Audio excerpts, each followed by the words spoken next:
crap Chapter 21, Tricks. Simon set off into town, knowing full well he wasn't going to buy a dog. He wasn't that stupid. In fact, he wasn't stupid at all. He already had a dog sat panting 20 yards away in the outside toilet, for once fate had smiled upon him. 6 months ago he would have thought it wrong to keep the money, but after his last beating his view on his world had changed. He wasn't going to be a victim anymore. He was a survivor. He decided to wait until it was dark to bring Sandy round.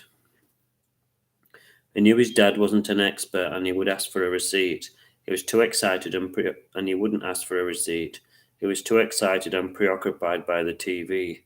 Simon decided to kill time by visiting the library. He marvelled at the rows of books and wondered how long it would take him to read them all. He was so excited that he didn't know which subject to look at first. Half an hour he headed home before it got too dark.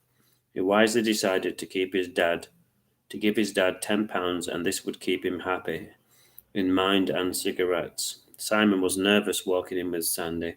He didn't have a clue how Alf would react. Alf slowly looked Sandy up and down. I was hoping for something fiercer, he said sarcastically. Simon nervously handed him the crisp £10 note and watched his dad's face change.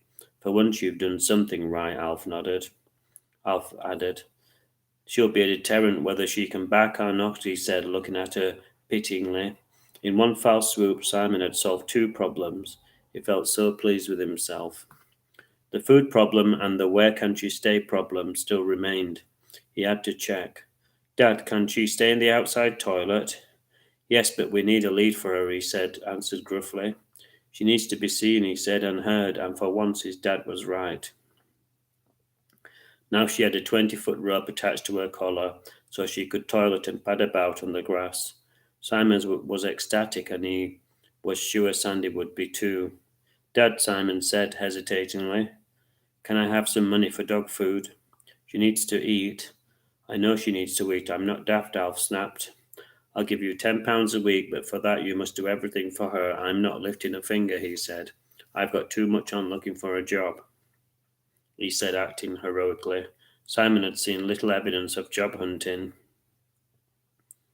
but he had seen Alf studying the sports pages and then hurrying off to the betting shop, his favourite place. He knew things were getting tight in the house, and the cupboards were bare, and even the biscuit barrel was full of nothing but lonely crumbs.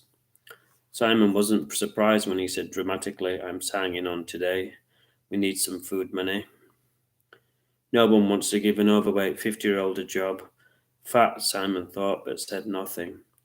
Dad, can I take Sandy for a walk? Yes, but don't be long. I've a list of jobs for you to do, he said as usual. He hadn't changed. Simon set off with Sandy in tow, tied to his belt. Simon wondered where they should go, and he decided to head for the woods, one of the few places he felt safe and at peace.